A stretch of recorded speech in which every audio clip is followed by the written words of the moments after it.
दोस्तों finally railway की तरफ से यहाँ पे बहुत ही बड़ी खुशखबरी निकल के आ रही है और ये खुशखबरी ये है कि भाई जो रेलवे का सीक्रेट तरीका था ना वेट इंडिया को कंफर्म करने का वो भाई पता चल चुका है। यानी कि मान चलते भाई आपने किसी ट्रेन में यहाँ पे टिकट करा और आपका जो टिकट है वेटिंग लिस्ट में रह गया, तो भाई अब आप ये सोच रहे हो कि भाई हमारा जो टिकट है वो कितने नंबर पे कंफर्म हो गया है, जो भी टिकट का कंफर्मेशन चांस है वो भाई कितना होने वाला है। मान के चलते भाई आपके टिकट में पे GNWL शो कर रहा है, RLWL शो कर रहा है, PQWL शो कर रहा है या भाई TQWL भी शो कर रहा है ना, मतलब भाई कोई सा वेटिंग लिस्ट शो कर रहा है। अब भाई आप चुटकियों में पता लगा लो कि आपका जो टिकट है भाई कंफर्म होगा या नहीं होगा, या हमें अपना जो टिकट है कैंसिल करवाने की जरूरत पड़ेगी। तो देखो भाई आज की वीडियो में ना कंप्लीट इसके बारे में जानकारी देने वाला हूं, लेकिन उससे पहले ना एक बार भाई आप कमेंट करके तो ये बताओ कि भाई आपके टिकट में अभी के टाइम पे कौन सा यहाँ पे वेटिंग लिस्ट शो कर रहा है, ताकि उसका जो कंफर्मेशन चांस है वो मैं बता पाऊं। तो भाई मेक श्योर कमेंट करके जरूर बताना। तो चलिए फिर वीडियो को यहीं से एंजॉय करते हैं।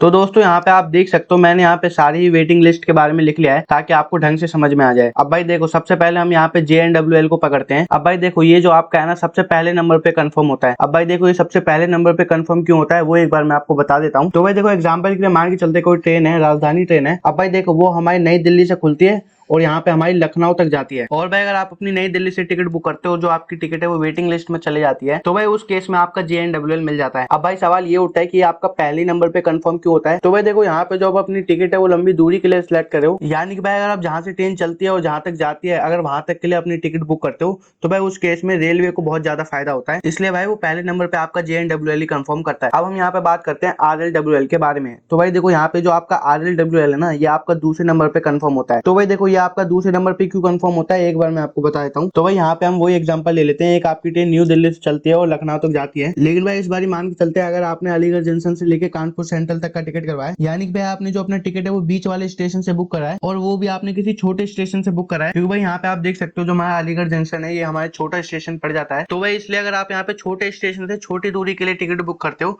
तो भाई उस केस में आपको यहाँ पे RNWL दे दिया जाता है। अब भाई आपका दूसरे नंबर पे क्यों कंफर्म होता है। तो भाई देखो यहाँ पे जो आप अपना टिकट है वो छोटी दूरी के लिए सिलेक्ट करते हो, इसी वजह से रेलवे को भी कम फायदा होता है। इसलिए भाई जो आपका RNWL है वो दूसरे नंबर पे कंफर्म किया जाता है। तो दोस्तों अब हम यहाँ पे अपना PQWL पकड़ते हैं। तो भाई देखो यहाँ पे जो आपका PQWL है ना वो आपका तीसरे नंबर पे कंफर्म होता है। तो भाई देखो ये आपका तीसरे नंबर पे क्यों कंफर्म होता है एक बार मैं आपको बता देता हूँ। तो भाई हम यहाँ पे वो एग्जांपल ले लेते हैं। जो ट्रेन है वो आपकी न्यू दिल्ली से चलेगी और लखनऊ तक जाएगी, लेकिन भाई जो आपने टिकट है वो आपने यहाँ पे गाजियाबाद जंक्शन से बुक कर दिया है, लेकिन भाई गाजियाबाद जंक्शन के लिए इस ट्रेन को तो कोई कोटा नहीं मिला था, यानी कि सीट नहीं मिली थी। तो भाई इस केस में जो आपका टिकट है वो PQWL में चला जाता है। यानी कि भाई कहने का मतलब ये है कि अगर आपने किसी ऐसे स्टेशन से बुक कर दी जिस स्टेशन का उस रेलवे को कोटा ही नहीं मिला है, तो भाई उस केस में जो आपका PQWL है वो आपको दे दिया जाता है। अब दोस्तों अगर हम बात करें यहाँ पे TQWL की, तो भाई देखो ये जो आपका TQWL है ना ये आपका इन सबसे अलग रहता है, क्योंकि भाई इसका जो सिस्टम चलता है वो आपका तत्काल कोटे पे चलता है। तो भाई मान के चलते हैं जो आपका तत्काल कोटा है उसमें जो आपकी सीट है वो सारी फुल हो जाती है, तो भाई उस केस में जो आपकी टिकट है वो वेटिंग में चली जाती है और भाई उस केस में आपका यहाँ पे TQWL इश्यू कर दिया जाता है और भाई इसका जो कंफर्मेशन चांसेस है भाई वो तो और भी कम होता है। तो दोस्तों अब आपको यहाँ पे क्लियर हो गया होगा जो आपका सबसे पहले नंबर पे कंफर्म होता है वो आपका JNWL है,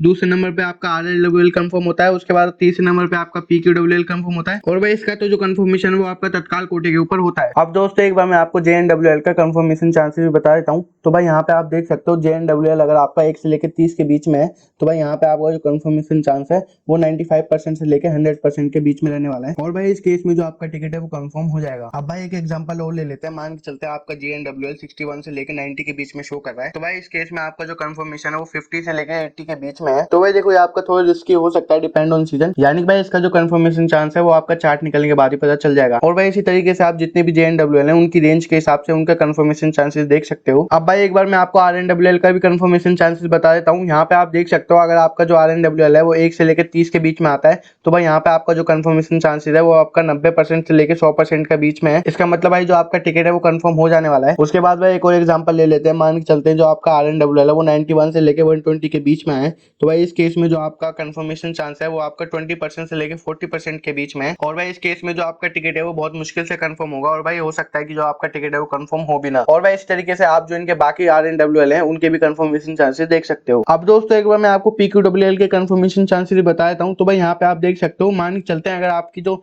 PQLWL की रेंज है वो 1 से लेके 15 के बीच में है। तो भाई यहाँ पे आप कंफर्मेशन चांसेस देख सकते हो, आपका 70% से लेके 100% के बीच में रहने वाला है। इसका मतलब भाई जो आपका टिकट है वो कंफर्म हो जाने वाला है। लेकिन भाई दूसरा एग्जांपल मान के चलते हैं, अगर आपका PQWL 16 से लेके 40 के बीच में आ रहा है तो भाई यहाँ पे आपका कंफर्मेशन चांसेस 40% से लेके 70% के बीच में रहने वाला है। लेकिन भाई यहाँ पे आप देख सकते हो ये थोड़ा रिस्की हो सकता है। इसका मतलब भाई इसका कंफर्मेशन चांस चार्ट निकलने के बाद ही आपको पता चलेगा। बाकी भाई यहाँ पे जितने भी PQWL है वो यहाँ पे आप देख सकते हो। अब दोस्तों एक बार मैं आपको TQWL का भी कंफर्मेशन चांसेस बताता हूँ। अब भाई देखो वैसे तो यहाँ पे आपका जो कंफर्मेशन चांसेस है वो बहुत ही कम होता है, लेकिन भाई मान के चलते हैं जो आपका TQWL है वो 1 से लेकर 10 के बीच में आ जाता है। तो भाई यहाँ पे जो आपका कंफर्मेशन चांसेस है वो आपका 80% से लेकर 100% के बीच में रहने वाला है। इसका मतलब भाई जो आपका टिकट है वो कंफर्म हो जाएगा। लेकिन भाई अगर मान के चलते हैं आपका TQWL 11 से लेकर 25 के बीच में आ जाता है तो भाई यहाँ पे आप देख सकते हो जो आपका कंफर्मेशन चांसेस है वो 50% से लेकर 80% के बीच में आता है। तो भाई ये आपका थोड़ा रिस्की हो सकता है, डिपेंड ऑन सीजन। तो भाई इसका भी कंफर्मेशन चांसेस आपको चार्ट निकलने के बाद ही पता चलेगा। और भाई उसके बाद यहाँ पे आप जितने भी TQWL है वो भी आसानी से देख सकते हो। लेकिन देखो भाई एक और चीज मैं आपको पहले ही क्लियर कर देता हूँ, ये जो मैंने आपको चार्ट दिखाया ये आपको सिर्फ आइडिया देने के लिए दिखाया है, क्योंकि भाई ये सिर्फ एक आइडिया के लिए कि इतना जो कंफर्मेशन चांसेस है वो आपका हो सकता है।